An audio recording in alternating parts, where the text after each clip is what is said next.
Баракелде жалпы апалардын урматына арналып өттү. Мынакей негизи майрамдардын айы ушул март айында башталат экен да, бисмилла дегенде элечи. Мынакей дароо эле 8 мартка даярдыкты биз 23 февралдан баштап тартып даярдап баштайт экенбиз. Мынакей Кудай буйрса 3 күндөн кийин эми айымдардын дагы майрамдайт экенбиз. Анан Кудай буйрса мынакей жалпы апалардын, эжелердин, карындаштардын урматына жагымдуу чыгарма жаңыртсак болот, э? Андан ары Номуз майрамы болот, андан ары күндө майрамы. Анан эң башкысы Орозо майрамы келаткан айт. Эң сонун. Мынакей бүгүн бизде өзгөчө жагымдуу коноктор бар. Мынакей биздин куттуу жазды жаркыратып келип калган айымыбыз жана ошондой эле агабыз отурган чагы ким деп турсаңыздар, Кыргыз Республикасынын акындары Эрнис Түмөнбаев жана Жыргал Жусупова эжекелерибиз. Саламатсыздарбы? Кутман менен аман эсен жаркылап эле келип калдыңыздар. Бүгүнкү майрамыңыздар менен. Чоң рахмат, сиздин майрамыңыз менен, сиздин келе жаткан майрамыңыз менен. Рахмат. Болсун. Бизге акындар көптөн бери келе керек болчу, негизи барлашып маек куруп отуралы деген сана эмесе келиңиздер, баягы кыргыз эли саламдашпай туруп сөз баштап дейт эмеспи? Андан кыргыз эли менен саламдашып, амандашып. Арбаңыздар, ардактуу уюткулуу, улуу журтчулугубуз, улуу журтубуз. Сиздер туура айттыңыздар. Ошо жалпы аял заттын айымдарды келе жаткан 8 март майрамы менен ага утурлай эле майрамдар көп, жогоруда сиздер айткандай. Бул ааламды сактап турган аял заты. Туура. Ушул айымдар салам болсун эжеке майрамыңыз менен. Чоң рахмат. Анан ошол баарыбыздын ак мөңгүдү элестеткен ала туудой бийик ак калпак күнүбүз кут болсун, мырзалар. Ак калпагыбыз башыбыздан түшпөсүн. Эң сонун. Чоң рахмат. Негизи бул майрамды майрамдайсызбы? Өзүнчө чыгып же ошол ак калпак күнүндө калпак кийип алып эле площадка аянтка ары-бери басып каласызбы? Жок. Чынында бул эфирге чейин да сөз кылып калбадык ба? Ооба. Негизи күндө кийишибиз керек. Негизи. Кыргыз баласы болгондон кийин анан эми жашыргандан эмне мен негизи буга чейин калпак кийген эмесмин. Баягы тойлордо, той тамашада, эфирлерде кийип калчумун. Анан бүгүн эмнегедир кийгим келди. Кийип келдик. Ооба. Анан кийип жүрөсүз, анан кандай жакшы терс жактары? Терс жагы деле болбосо керек. Оң жактары. Терс жагы болбойт экен. Болгон машинага киргенде башын тийип калбаса. Андай сон жагымдуу. Кышында суук өткөзбөйт, жайында ысык өткөзбөйт, кандай сон? Ушул суроого утурлай сизге да бере кетели. Негизи баягы айымдарга көбүрөөк байкалат эмеспи? Мырзаларга калпак кийип жүргөн көбүрөөк жагышабы же кепка же панама деген сыяктуулар бар го. Азыркы заман стилге. Албетте биздин кыргыздын прическаны тарап жүргөн жагы. Бул калпак деген жарашпаган кыргыз мырзасы жок болуш керек деп ойлойм. Азыр бизде аябай жакшы бир көрүнүш болуп атпайбы? Кичинекей балдарыбыздан баштап бир түрлүү сон бир биздин кыргыз экенибизди, кыргыздын мырзалары экенин, кыргыздын жигиттери экенин билдирип, калпактар түрү менен буюрса жайылып атат. Бул күндөн күнгө мен ойлойм, биздин балдарыбыз бир чоңойгон учурда баштан аяк эле калпак кийип калган күндөрдө келет болуш керек. Демек, ар бир кыргыз баласы калпак кийишти деген. Эмнеге баягы шөкөлө күнү же үкү топу күнү деп чыгарбайт? Мырзалардын жолу эми кыргызда баягы бизде эме бар го, мырзаларды бир андан бийик таңызалап, бийик тутат эмеспизби? Ошол себептен сиздерге. Ооба, эң сонун чоң рахмат. Негизи бирок калпактын оң жактары аябай көп, э? Кышкысын башты түшүтпөйт, жайкысын башты тердетпейт. Кесиптешим эмне терс жактар деген сурап калган, анткени калпак кийсе чачы жалпайып калат деп. Жок, ансыз деле бирок калпактын терс жагы жок деп ойлойм. Жок. Калпакты деле мында орусча айтканда аккуратно кийип, аккуратно чечсе жакшы болот. Баракелде, эң сонун. Эми келиңиздер, сиздердин чыгармачылыгыңыздарга баш багалык. Өзүңүз айткандай канча жылдан бери, бала кезден бери же кийин эле ойгондубу акындык өнөр? Тарых таржымалы. Мен бул бала кезден деп айтпайм. Жаңылбасам бир 9-10 класста алгач жолу бир майрамдык кече болуп ошондо жаздым эле. Жаңы жыл беле же ушул 8 март беле кыскасы. Анан ошентип бираздан жазып отурдук. Анан окууну бүтүп консерваторияга тапшырдык. Аяктан эми баардык чыгармачылык дүйнөгө ордосу да. Ошол жактан анан биринен кийин баягы өзүмдүн группалаштарым болобу, же ырчылар болобу, ошентип жүрүп Ушул күнгө келдик буюрса. Баракелде. Менин Эрнскке караганда бир аз кичине эртерээк башталган экен. Менде 5-класста ушул жазган чыгармаларым бар экен да. Ошол кезде мектеп жашында биздин Токтогул районунда Токтогул райондук Шамшкал деген газетасы чыкчу. Биздин ошол окуган мектепте бир ирим бар болчу, ушул чыгармачылыкка кичине шыгы бар окуучуларды бириктирип, ошол райондук газетага биздики жумасына бир жолу чыгармалар жарыяланып турчу. Мени сүйүндүрүп, ушул канча жыл өтсө дагы ошол мугалим эжекейибиз биздин ошол иримди жетектеген. Жакында мага ошол газеттен сакталып экен ошол эжебизде. 5-класста жазган бир 2 ырымды мага жөнөтүптүр. Эрнскке жетпейм эми албетте талантчагынан, анан бирок кичине эртерээк болгон экен да. Ошол. Бирок Эрнст менен газетага чыккан эмес да. Эрнст күчтүү акын. Ал газетаны кесип рамкага салып Сактап койдуңузбу? Мага азырынча ошол сүрөт эле сакталып турат. Газетаны өз колума тейлик буюрса. Буюрса аласыздар. Ошондо мынакей бала кезден баштап сиз 12-13 жаштан баштап атасыз. Ошол күндөн баштап бүгүнкү күнгө чейин ошол ырларыңыз, ырсаптарыңыздар сакталып келатабы? Же баягы көмүскөдө калып калдыбы? Жок, мен ал эмне жөнүндө жазганымды билбейм. Андан кийинки студенттик күндөрдө жазылган алгачкы ырларым бар экен. Көбүнчө мындай акындарда мындай сезим бар го, бул жазган ырымды бирөөгө жактырабы, анан жакпай калабы деп өзүнө өзү күмөн санапчы. Анан кийин ошондо күмөн санабай, баш оту менен бир уже орус айтмакчы өзүнө уверенный болгон анан ушул ырлар бар чыга баштады деген кайсыл күндөн тартылды негизи? Канча жаштан болобу? Акыркы 3 жыл болду же 5 жыл болду? Азыр деле мисалы мен кече ыр жазсам, ошол маалда жагат да. Аны бир 10 күндөн кийин окуп көрсөң кайра өзүм жакпай калат. Ар кандай болот да, кээде бир жазганда эле көңүлүңө ушундай жагат, баягы балалуу болгондой эле болосуң да сезим. Кайра окугуң келип, кимге окуп берерин билбей. Азыр эми Instagram чыкпады, дароо эле элге жарыялап, мондай ыр жазып салдым мен көрүп. Бир кубануу сезим болот. Эже. Мен да ушул сөздү буга чейинки да бир эфирде айтып кеттим эле, ушул ыр жаралганда бир өзүңчө бир бала тапкандай кубанычтуу сезим чындыгында муну ыр жазган адамдар түшүнөт, билишет деп ойлойм. Жакшы, бир жакшы сезимдерге балкыйсың. Мындай ой жаралат да мендечи, ошол ыр жазгандан кийин дагы баягы кино тартылгандан кийин, мисалы үчүн Шрек тартылса, Шрек 1, Шрек 2, Шрек 3 дегенде ушул ырда да уланабы? Мисалы үчүн бир ырды жаздыңыздар, анан ушул ырга экинчи көмөй болупчу, мисалы жашоо башкачабычы? Жок, андай болбойт го. Анткени баягы эмнени айтайын деген оюңду бир ырга эле калып калат. Бир эки эмес, даже бир эле куплетке. Мисалы менде ушундай болот, бир ыр жазсам, бир куплет жазып бүткөндөн кийин бир колум тийбей калып же бир эс чыгып калып кайра ошону уланта албайм да. Негедир кыйын болуп калат уже. Анткени оюң баары чачыран болуп калат да. Ошон үчүн баягы акындар көбү түндө жазат эмеспи? Ошондо бүтүргөнгө аракет кылабыз. Анан тынчырап уктай берет. Кесиптешин эмне үчүн Шректи эстедиңиз? Шрек 1, Шрек 2 Бичкейден Азыр андай бир сиздин чыгармаңыздан да укпайлыбы, кандай дейсиздер? Негизи акындар келгенде баягы кагаздарын алып келип, шилекейлеп барактарын ачып отурчу. Азыркы заман акындар такыр башкача турбайбы. Негизи эми техниканы туура колдонгонду билиш керек э. Биз пайдалуу болуш керек э. Кандай. Аны эмесе бул ырды жана жогоруда айткандай бир 3 күн мурун баштагам да. Анан бүтө албай жүрүп, негедир кечинде түндө кайра ушуну уланткым келди. Бул апама деген ыр. Жалпы апаларга, өзүм апама, аялзатка арнайын окуп берейин. Апама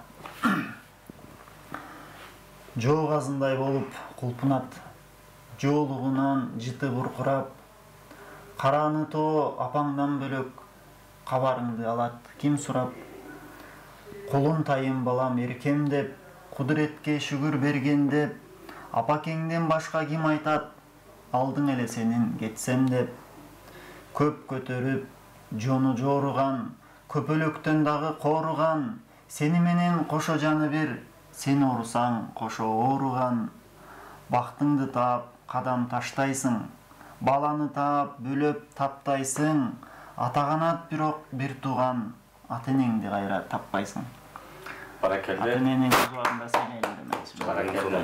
Калчалар болсун, чындыгында ата энебизден башка баласына эч ким мынчалык күйбөйт болуш керек жакшы тилектерди башка адам мынчалык айтпайт болуш керек андыктан ата энелерибизди сыйлайлы жалпы анан сизге эле суроо болсун мындай тамашалуу поэзиялар барбы сизде жазган тамашалуу тийишип кеткен көп деле жаза бербейм бирок бирин экин бар мен баягы бир жолу жаздым эле азыр эстей албай атам бирок кандай эле бир аз эле бирок бар жакшы сиз эстегенче анда келиң сизге да кезекти берели билиңиздер эми мен да жолдо келатып азыр ушул жаз келди деп бир чыгарма чимелей келдим элем азыр эле ооба ошол сиздерге студияга жеткенчекти эми бир аз жаз келди жүрөктөргө сүйүү салган жалындап сүйгөн жандар оттой жанган алоолоп ак сүйүүдөн мас болушуп далайлар жаздан тунук сүйүү тапкан жаз менен түркүн кыял ойлор келет ойлоруң кыялдарга жетеленет жан дүйнөң бир башкача шаңга бөлүп жаз өзү өзүнчө эле бир керемет жаз болуп жүрөктөргө сүйүү жанган жүрөгү жарты жандар сүйүү тапсын жан адам бактысыздык даамын татпай түгөйүн ушул жазда таап алсын баракелде колчалар болсун неге үчүн адамзаты мындай поэзиянын көз карашы менен сүйүүнү жазында табышат чын эле эмнеге жаз келгенде сүйүү башталат деп жаз келгенде баары ачылат деп биринчи мен оюмду айта кетейин өзү сурайбы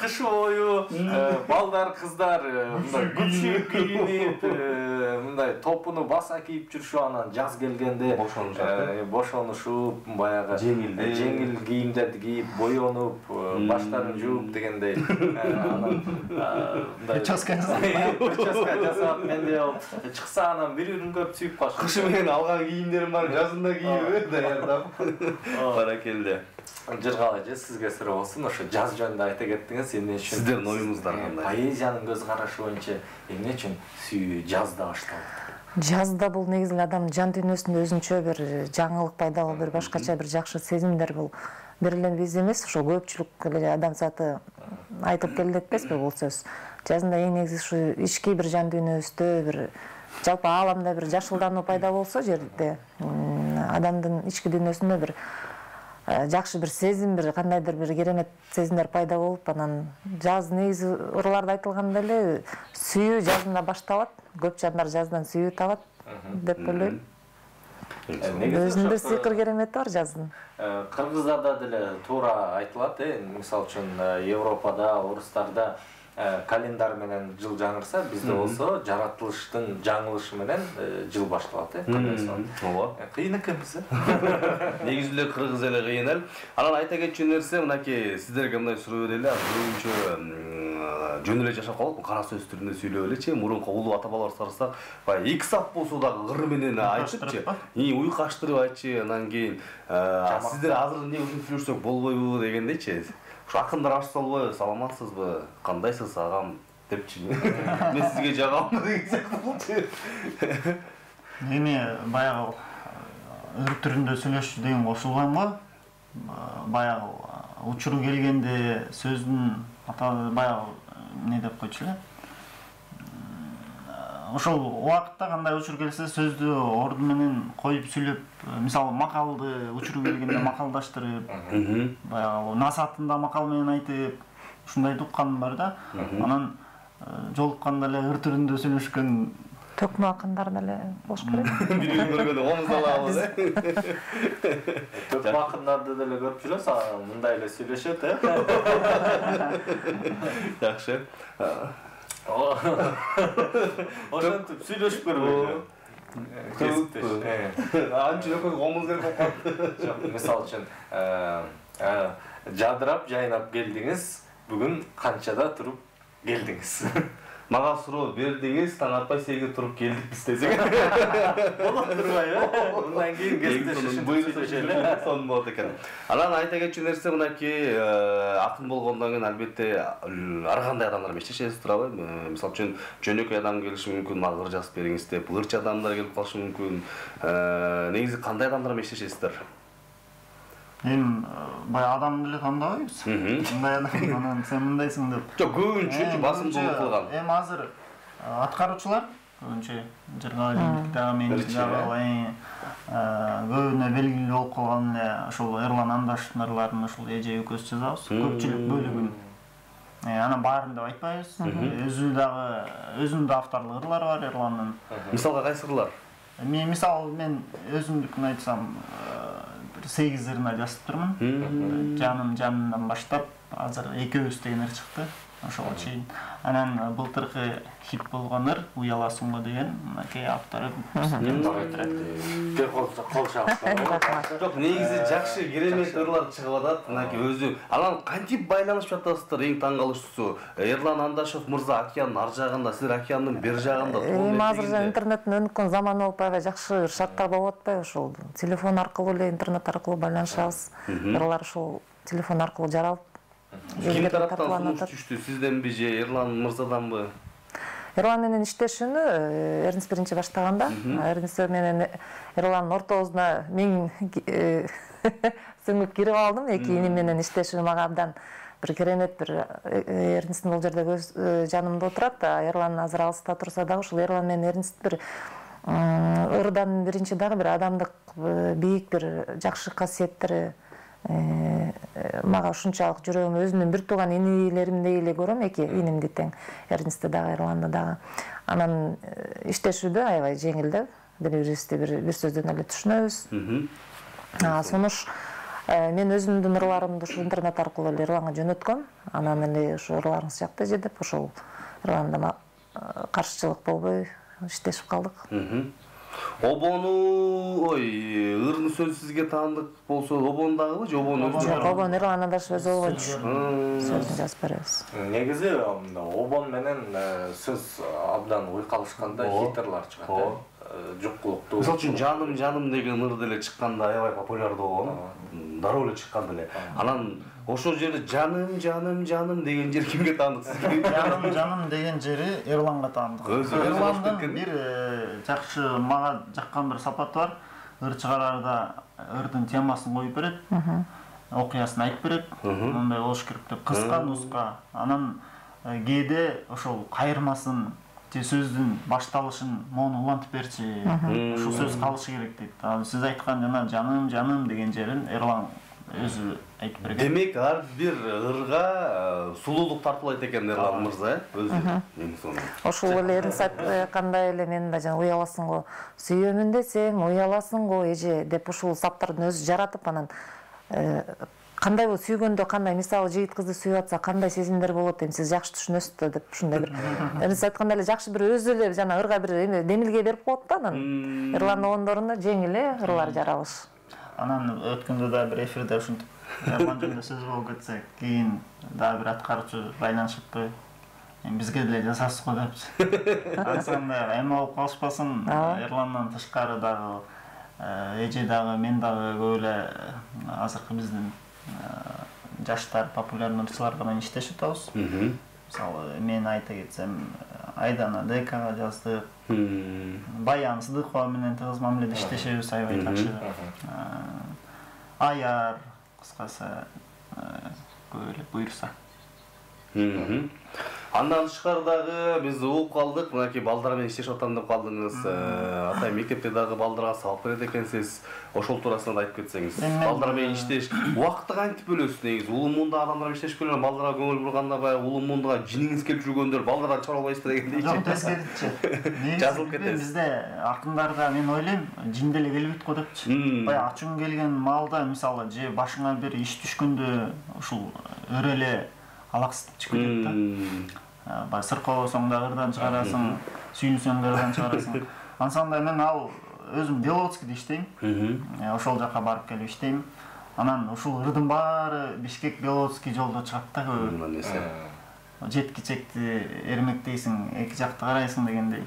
Каттан менен кетип баратпы же өзүңүз айдап баратпы? Жок, каттан. Мен негизи азыр көп машинам турган күндө эле маршрутка менен, автобус менен жүргөн жагам. Жөө жүргөн жагам. Машинаны үйгө токтотуп коюп, шаарга жөө келген күндө. Эл менен аралашып, айлана чөйрөнү карап дегенде. Анан ошол Белоцкте мектепте сабак берем. Быйыл 8-жыл. Кичинекей ушул биздин бөбөктөрүбүздү тарбиялап келатабыз. Анан тышкары кошумчалык коеюн. Кошумча жумушум бар. Антоновка, Вайна Антоновка гимназияда дагы ошол ийримде сабак берем. Балдар менен. Сонун. Наки балдар менен иштеп калдык демекчи, ушул Эрнис агабыздын тарбияланып жаткан колундагы балдарды азыр көз чаптырып көрүп келелик, наки өзгөчө кандай талантын баамдап баалап келиңиздер.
дагы бирөө бар болуш керек.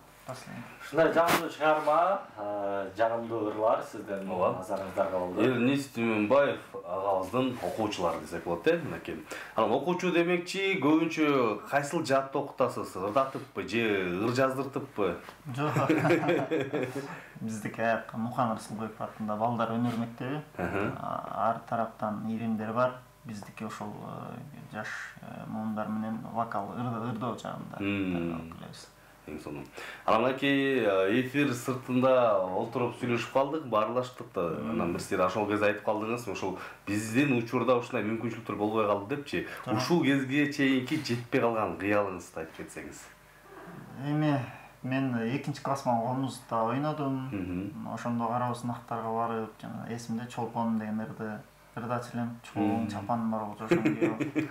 Анан кийин ушул күнгө чейин Сыймык Бейшекеев агабыздын аябай сүйүп болгон ырларын. Мени тааныгандар баары билет, газет, журналдардан кесип алып, комнатама чаптып алып, ичкен тамагымды тыштай калып, телевизордон берсе жүгүрчүм. Бир да концертинен ата-энем калтырган жок, ишенсеңиздер. Жылда. Анан мен ушул ырдагым келип, кыялданып жүрчүмүн, бирок ал кезде ушундай бир мүмкүнчүлүктөр болгон эмес. Эмнегедир жаш балдардын ушундай берүүлөрү болуптур. Эми ал арман деле эмес, балалык кыялым болчу да. Анан Кудайга шүгүр, азыр мынтип аз да болсо эл алдында кызмат кылып жүрөбүз. Анан ошол Сыймык агабыз менен азыр баарлашып катташып турасызбы? Окмуш баягы тааныш эмеспиз, бирок Инстаграмдан өзүнүн каалоо тилектерин айтып баарлашып калабыз. Бирок ушундай эс тартканды жолуга элекмин. Эң сонун. 2-чи класста ошол комуз ойноп калдым деп калдыңыз. Азыр дагы болобу комуз кармап, баягы ырларыңызды ырдап өзүңүзчү? Негизи комузда ойноп, бир-эки ырлар жаздырып коюп жүрөбүз. Эмнегедир бирок башоты менен ушу мектепке балдарга кирип кеттиңиз да, өзүмдүн чыгармачылыгым 2-чи орунда турат. Ырдаган жагында. Бүгүн комуз менен келсеңиз жакшы болмок экен. Менин бала кезде кыялым деле мен деле ушу ыр дүйнөсүнөн алыс эмес, мен абдан ырчы болгум келчү да. Ушунчалык. Ошонгө чейин мен бир мага ушу бир чете онырларга ыр жазгандын жеңилирээк тарабы ойлойм, өзүм ушу ырга аябай жүрөгүм жакын. Мисалы даяр оон келгенде ошол менен жашап эле ырдайм. Бир комнатага түнкүсүн кирип алып эле, эшикти жаап алып эле, үнүмдү болушунча чыгарып алып ырдап, ушундай бир. Анан ошол орундалбай калай, жетпей калган кыялым, ошо ырчылыкка жетпей калдым. Анан бурусем мен бир ой максатым ушу кыздарымдын арасынан таандуураак бир кызым бар, анан мен жетпей калган кыялыма кызымды ушу өзүнүн каалоосу болсо, албетте колдоо көрсөтүп бир жакшы ырчы чыгарсамбы деген ой тилегим бар. Кыйнамай жок, Албетте өзүнүн каалоо тилеги биринчи орунда турат. Азыр деле кеч эмес го деп ойлойм. Эмнеге? Эми азыр болсо ырчылар менден башка деле көп кой. Экөөбүз сөз эле жазып турабы ырчыларга. Ушу азыр ой кетти, ушу эжени бир ырдатса. Мисалы үчүн Алтынай Нарбаева эжекебиз бар, мына чыгармачылыкка кеч аралашкан. Кубаныч Ажыбаев агабыз сууларга суктанууга акым бар деп. Мен ушинтип кызыктырып анан ырдайм деп чыгам мен. Анда ыр жазылбай калат го, ырдап кетсем. Эң сонун. Эми келгиңиздер сиздердин чыгармаларыңызга башпагалы атайын. Жогоруда айтып койгонбук, тамашалуулар бар го деп. Тамашалуу. Булар канчалык деңгээлде тамашалуу билбейм. Бул мындан көп жыл мурун бирөөнүн өтүнүчү менен жазылган ыр. Ушул эсиме түшүп кетти. Тамашалуу ыр деп эле койгом темасын деле. Токтогулдун 9 кайрыгын каалайсыңбы азыр кайрыйын? Каражанын баары сеники, капчыгымда тапкан айлыгым. Обончунун ырын бозоюн, угасыңбы узак созоюн. Жанымда бол чыкпа десең сен, дароо азыр иштен бошоюн. Ырыспайдын сүйүү ырларын, тыңдайсыңбы тынбай ырдайын. Багым болсоң жаным садага, бал тилиңден такыр чыкпайын. Керемет саптак сонун. Деп жүрүп кесиптешим Нурлан быйыл үйлөнбөдү деп. Сизге ылайыктуу экен да. Баракелде. Акыркы саптар өтө жакты. Мен де ошо колумда бир даяр турган саптарды окуй кетейин. Карегиң деңиз болсо сүзүп келсем, ал деңиз тереңине жетер бекем, анда да кулач ура албайсың деп, карабай терс бурулуп кетер белең. Көздөрүң аалам болсо кезип келсем, ал ааламдын кеңдигин сезип келсем, кең ааламда бир мага орун жок деп, кантем анан карабастан кете берсең. Кирпиктериң сезим болсо чертип келсем, ал сезимде не жашаарын билип келсем, ай ушул сен арбап алдың жүрөгүм деп, жүрөгүңдөн бир ууч орун бөлүп берсең. Негизи абдан сонун экен, баягы ырлардын баары тең. Ошондуктан биздин теги ырчы мырлардын ырлары аябай популярдуу болуп атат да. Алтек элге сиңип дегенде. Анан эң сонун сиздерге да мындай суроо болсун, баягы акынсыздар, анан сиздер түшүнсө болот дегендей. Мисалы үчүн айтып атпайсызбы, көбүнчө илком түнкүсүн келет депчи. Мындай адам менен сүйлөшүп аткан учурларда келип калса, баягы сүйлөшүп деле бир ойлонуп кетип чыгып кетет да, сыр саптар деле. Ондой ошондой убактарда эмне кыласыздар дегендей. Андай болот. Андай болот. Эми баягы илком түндө жазылат ырлар деп айтылат. Түндө жазылганы эмне бул? Эми айланаң тынч, тоскоолдук жок, баягы ойлогон оюңду кенен топтоп калаган ырың жазып аласың. Анан кээде болот, менде деле баягы келинчегим жанымда болуп бирдемени айтып атса, бүтпөй алган ырым же оюма түшүп кетип, телефонго мен баарын эле телефонго жазасыздар дегенде, мен угуп атасым, жооп берип койчумун деп коет да кээде. Анан кийин түшүнүп калды. Мен жазып атканда балам болобу, келинчегим болобу, комнатага кирип аларды кылбайт, тоскоолдоп кетет да. Ошондой болот. Демек болот экен, Жакшы. Бул жакка дагы СМС билдирүү келип аткан экен. Четтен жаңыртып кетелиге. 238 сандарынан аяктаган абоненттен келиптир. Саламатсыңарбы? Эрлан, Нурлан, Кутмантаң күн каалайм дептир. Жалпы кыргыз журтун ак калпак күнү менен куттуктаймын. Кыргыз жергесинде ар дайым тынчтык болсун. 3-мартта туу күнү болгон. Кыргызстанда туубуз желбиреп турсун. Аталарыбыздын, балдарыбыздын башынан ак калпак түшпөсүн. Силердин дагы майрамыңыздар менен чын жүрөктөн куттуктаймын. Жана жалпы аял затынын майрамы менен чын жүрөктөн куттуктаймын деп Айнура эжекебиз жазган экен. Кумдөгү айыл өкмөтүнүн аппарат кызматкерлеринин ак калпак күнү менен жана иштешкен кыздарымды 8-март жаз майрамы менен куттуктаймын. Баарыңарга ийгилик, жакшылык, ден соолук, узак өмүр каалайм. Кумдөгү айылынан Айнура деп эсемиз болуп аткан экен. Акындардын калеми курч болсун деп километрлардан жараткан деп мындай. Рахмат. Кумдөөдөн болуп турбу. Активдүү көрөрманыңыздардын бири. Көрөрманыбыз. Кутмантаң бүгүнкү ак калпак күнү менен куттуктайм сиздерди. Ош областынын Топ Терек айылында жашап жаткан сиңдим Гүлбашынын келе жаткан аялдардын эл аралык майрамы менен куттуктайбыз дептир. Саламатсыздарбы жигиттер, ак калпак майрамыңар менен келген конокторго чыгармачылык ийгилик каалайм. Бар болгула талантыңарга таазим деп 626 сандарынан аяктаган абонент. Рахмат. Саламатсыңарбы Нурлан, Эрлан, Кутмантаң ак калпак күнүңөр менен ак калпак башыңардан түшпөй аман болгула. Конокторго ийгилик деген иш керек болчу.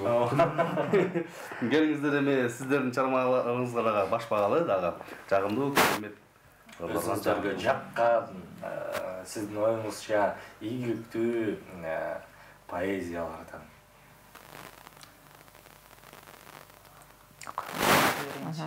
Ошолор жагат да. Булар эми качан былтыр жазылды го дейм. Өмүрдөн өтүнүү деген ыр. Уялып көздөрүм актаңда, уйкудан көзүмдү ачканда, кайра эле баягы саналар, кайрылган канатым жаралар, кайгыда өтөттүм канча. Ой басып, олтуруп кечкирет, ошентип бир күнүм эскирет. Өмүрдөн сен эмне сындың деп, өмүргө мен эмне кылдым деп, өзүмдү сабаймын тепкилеп. Кайгыны ойлорду бүтпөгөн, калдайган оор жүгүн жүктөгөн, уктасам унутуп калбаган, ушул ой санаага таңбаган. Эмес түштөмөн, мейли көнөйүн талапка, эй өмүр өткөндү баракта, жанга да зыяным тийбеген, жаманды арамды билбеген. Жашоодо калыстык каякта, жанга да зыяным тийбеген, жаманды арамды билбеген. Жашоодо калыстык каякта. Баракелде. Жакшы. Куйкулуктуу жакшы сөздөр менен жазыптыр. Ойго түшүргөн сөздөр. Ойлонуп калып. Мен башкамын деген чыгарманы окуй кетейин. Мен башкамын, азыр такыр башкамын. Арчыл, ыйлак, ыза кормун башкамын. Шаңдуу шайыр шаңдуу жашоомдогу күндөрүм калган экен арт жагында бакчамдын. Ичинде мен дале ошол бакчанын, бирок такыр өзгөргөмүн башкамын. Бакыт кушум учуп кетип күтүүсүз, баркы жоктой, көркү жоктой бакчамдын. Мен башкамын, мурдагыдан башкамын. Кайда кетирдим? Таппай калыш керек да. Жақсы шығарма болушу. Кечирим сурайм. Ырларыбыз көп да. Ооба. Карап отурсам арасынан Таппай табылбай калдым. Кечирим сурайм. Мен башкамын, мурдагыдан башкамын. Мен соолуган гүлү болдум бакчанын. Сен гүлдөтүп түптөп кеткен бакчаңда, сыртым бүтүн, ичим соолуп жашаймын. Бакча көркү сенден калган балдарың. Балдарындай гүл алышпайт башканын. Бир кемчилик өксүк жашайт өзөктө, байкуш жаным, ошон үчүн башкамын. Баракелде. Анан ушундан улам мага мындай суроо жаралып турат да, негизи ар бир нерсенин акысы болот эмеспи. Мисалы үчүн таксиге түшкөнгө жеткен жерге актриса анан сиздердин дагы акыңарды төлөп береби дегендей. Мисалы үчүн мынакей айтып атасыздар, Эрлан мырзанын ырлары биринин аркасынан бири хит болуп, көптөгөн жаратып атасыздар, анан кийин хит болгондон кийин келип ыраазычылык билдиреби же ага чейин эле келип билдиришеби сиздергечи? Сенде кандай ырланышыңа? Ой, Кыскасы бир эмгегиңиз канча турат? Жок, бул жерде кеп Эрлан эмес. Негизи эле бекер оокаттын баягы бекердин эмне деп койчу эле туз татыбайт. Курай кабата жүрбөйт деген жакшы сөздөр болбосузбу? Эмесин калем акыбызды алабыз. Эрландан эле эмес. Негизи эле биздин эми баягы монча деген ставкабыз деле жок. Буга чейин болчу, анан мен кийинки күндөрү баягы жүрөктөн эле айтам. Жүрөгүмдөн канча чыкса бер. Бирок ырымын класс кылып кой деп эле айтам. Анткени баягы мен мурда жөн эле мага бир иштени бере берчү элем. Көрсө андай болбойт экен да. Баары акысы болот экен. Калемди сыйласа, калемди сыйлаган киши өзү эле айтырбай берет. Анын ичинде Эрлан бар. Жакшы, баракелде. Анан бул жакта дагы бир автордук укук деген бар. Сиздер мисалы үчүн кыргыз патентке каттап, анан мисалы үчүн ошо ырларыңыз ар бир телеканалдан кетеби, радиодон кетеби, ошо акына алып турасыздарбы? Ооба, мен 2013 Кылыяктын көз жашы деген ыр жыйнагым чыккан. Биринчи китеп, буюрса быйыл экинчи китебим жарык көргөнү турат. Даяр. Ошол китебимде көп азыркы ондурларым ошол китептен алынган экен. Анан ошол китепти өткөргөм. Андан башка улам жаңы жазган сайын барып кыргыз патентке каттап турабыз. Анан сиздерге ошол жактан гонорар түшүп турат. Бир жылда бир жол. Жакшы. Сизге ушул эле суроо болсун, сиздикин дагы. Менде Эрнстэй күчтүү, чыныгы таланттуу акын деп эсептей албайм өзүмдү. Чындыкты айтыш керек. Эрнстэй болгон инелеринин бир көлөкөсүндө жүргөн эжесимин. Бар нерсени бардай айтыш керек. Анан менде болсо чыгармачылыкта китеп, бир китептик ырлар жыйнагым, бир жыйнакка ырларым даяр болуп калды, бирок ошо китеп жарык көрө элек да, анан ошол себептен мен азырынча кыргыз патентке кайрылып каттап элекмин. Буйруса каттайсыз, жакшы. Анан ошол китеп деп калдыңыз. Китебиңизди алып, анан баракта олтуруп жаап калган ырды ырдабай силерге айтпай элечи? Угуп калган учурлар болду беле? Болду беле? Уруксатысы? Уруксатым жок эле, аны Алмак Турсун темасын өзгөртүп, анан мен аны угуп калып, авторлорун өзгөртүп салды беле? Жок, авторун айтпаптыр. Оон өзүмдүкү дептир, сөзү жазбаптыр. Демек сөзү деле өзүнүкү болуп калган да. Анан мага бир дос балам айтып, көп жыл болуп калды. Анан ал байке таанылган эле байке. Анан телефон чалып, байке деп мен таанышкам десе, мен таппай калгам деген да. Мойнуна алган, таппай жүргөм деп. Андан кийин ошол ырымда атталды. Андай учур болот. Бирок ошол таппай калдым дегенден кийинкиси эмне болду? Мен ырдай бериңиз дедиңизби, жок кандай кылбай жүрүңүз депчи? Негизи ырды ырдаш үчүн, окуш үчүн жазабыз да. Ооба. Аны андайым жок. Байке рахмат, сонун кылып чыгарыптырсыз деп ыраазычылыгымды айттым. Жакшы болуптур. Анан ушундай чыгармалар чыгып атат. Анан мисалы үчүн башка ырлардын сөздөрүн карап, анан ушул жакшы тема экен деп окшоштуруп жазган учурлар барбы? Менде болбойт. андай болбойт го дейм, анткени ошол кайсы чыгарманы жаратсаң да ошол чыгарманын бир ар биринин өзүнчө өзгөчөлүгү бар. Ошол чыгарманын жан дүйнөң менен кирип бир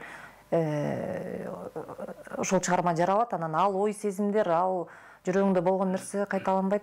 Ошол убагында баракка түшүрүп калбасаң, аны эрдиңиз айткандай бир көп болсо мен ошондойм да, бир 5 мүнөт, 10 мүнөттүн ичинде эле кайра унутуп жоготуп алган учурлар көп болот да. Окшош болуп калышы мүмкүн, кандай учурларда мен акынмын, ырга жакынмын, бирок китептен көчүрө салам дегендей болчу.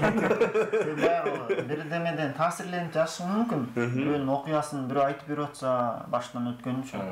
Биз деген эми баягы эмнеге маршруткада менин жүрөм деген баягы кулактар эки жакты угуп, балким бир апанын жанындагы баласына бирдеме айтып бараткан угуп каласың, насаатын угуп каласың, же баягы арманын угуп каласың, анан ошону ошону жаралат да, айлана чөйрөдөн эле. Таасир алса болот. Бала деп калдыңыз, анан балдарга арналган, балдар миши жүрөсүз да, балдарга арналган ырларыңыздардан барбы? Балдарга арналган ырларым бар, обондурларым бар, мен өзүм окчуларым ырдап жүрөт. Анан балдарыма арнаган ырларым да бар. Бирок балдар темасы өтө татаал. Буга көп эле мен кыйынмын деп эле балдарын жаза албайм. Баягы учуру келген маалда жазам. Бирок оор бала анткени балдардын көз карашы менен дүйнөнү көрүш бул биз үчүн Кыйыныраак. Кыйыныраак. СМС билдирүүлөрдү дагы окуй кетели. Четинен тыкылдап келип аткан учурлар. Ооба. Саламатсыздарбы? Эрлан Нурлан сиздерге тунук эфир каалаймын. Ишиңиздерге ийгилик. Жалпы мырзалардын бүгүнкү ак калпак күнү кут болсун. Ош облусунун Кара Суу районуна караштуу Катта Талдык айыл өкмөтүнүн Талдык айылынын тургундары Атакем Аблазов Алмазбектин, ошондой эле Агам Раимов Айтибектин туулган күндөрү менен куттуктайбыз. Сиздерге ар дайым жүзүңүздөрдөн жылмайып кетпесин. Бардык жакшылыктарды каалаймын. Ден соолуктун гүлүн, узун өмүрдүн түрүн, түгөнбөз бакыт сырын, түбөлүк ачык ырын, деңиздей тереңдикти, асмандай кеңдикти каалайбыз. Үй бүлөлүк бакыт сиздерди абдан жакшы көрөбүз. Уулдарыңыз Чыңгыз, Илгиз, Барсбек, Ашыркан куттукташат деген экен. Жагымдуу калып тилекке караңыз, кандай эринбей жазган деп. Саламатсыздарбы? Ак Суу районундагы Боз Булуң айылынын тургундары алтындай болгон айыштарыбызды 8-март айындардын майрамы менен куттуктайбыз. Ден соолукта болуп, үй бүлөлүк бакубат жашоо каалайбыз. Терең урматтап, Германиядан тең тушу Алмаз жалпы мырзалардын атынан куттуктайбыз. Чоң рахмат деп жазган экен. Баракелде. Германиядан бери мынакей 8-мартка майрамдык маны башталган учур дерге. Баракелде. Эң сонун. Ассаламу алейкум, таңкы тамаша, Эрлан Нурлан сиздерге салам. Бүгүнкү мырзалардын ак калпак күнү менен жалпы мырзаларды куттуктайм. Мекенибизде тынчтык болсун, ат башыдан улан деген экен. Эң сонун. Баракелде. Чыгармалардан дагы угалыбы? Бир чыгарма укканга жеткенбиз, анан эркин микрофон берелик, келиңиздер. Кайраттуу бол, кандай болсун тагдырда, тагдырыңа капаланба, кайгырба. Ал анткени биз кол менен жасагыз, тагдыр ташы жараткандын колунда. Татаал тагдыр жазып койсо маңдайга, ал жазуудан чыга албаспыз жалганда. Кубат алып тирүүлүктүн өзүнөн, жашоо керек, жашоо деген майрамда. Биз бир келебиз, күнү келсе кетебиз, көздөр өтсө бул жашоодо элеспиз.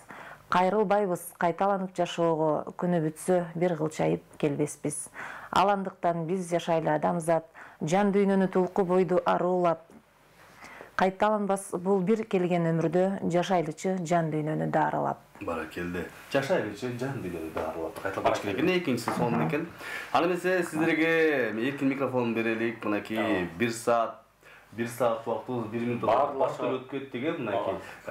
Ички дүйнөбүз тазарды десек болот. Мынакей негизи акындардын ички дүйнөсү таза, баягы арлыктуу адамга кандай десем, жаманды ойлобогон, негизи абдан сонун. Рахмат. Калп келесиздер именно атай ушул акындардын жамааты. Чоң рахмат. Мактап салдыңыздар аябай. Келиңиздер, сиздерге эркин микрофон берелик. Сизден баштайлы. Келиңиз мынакей 3 мырзанын арасында жүз эле экенсиз. Рахмат.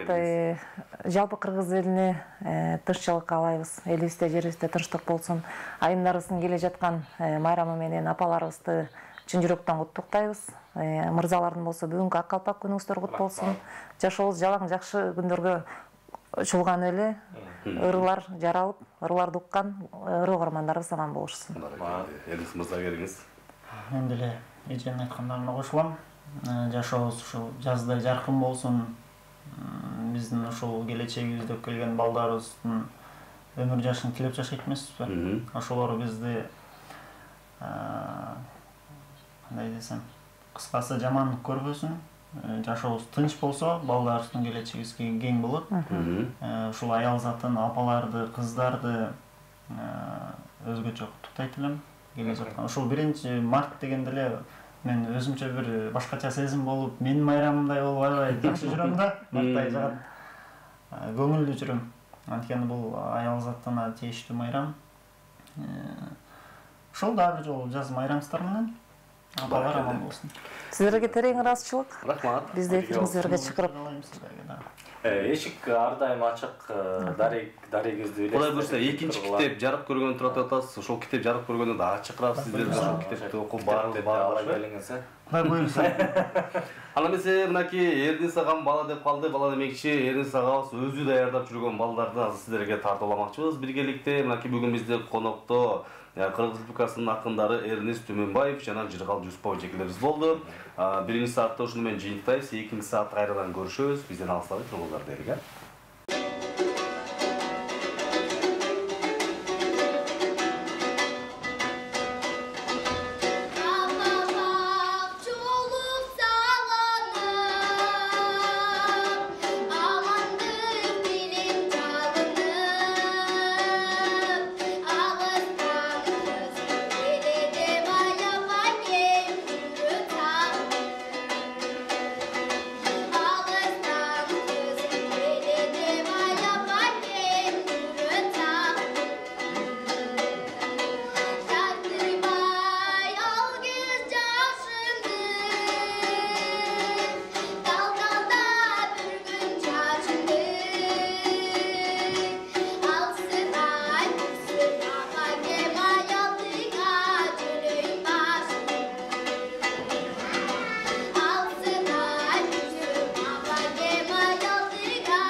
Жақшы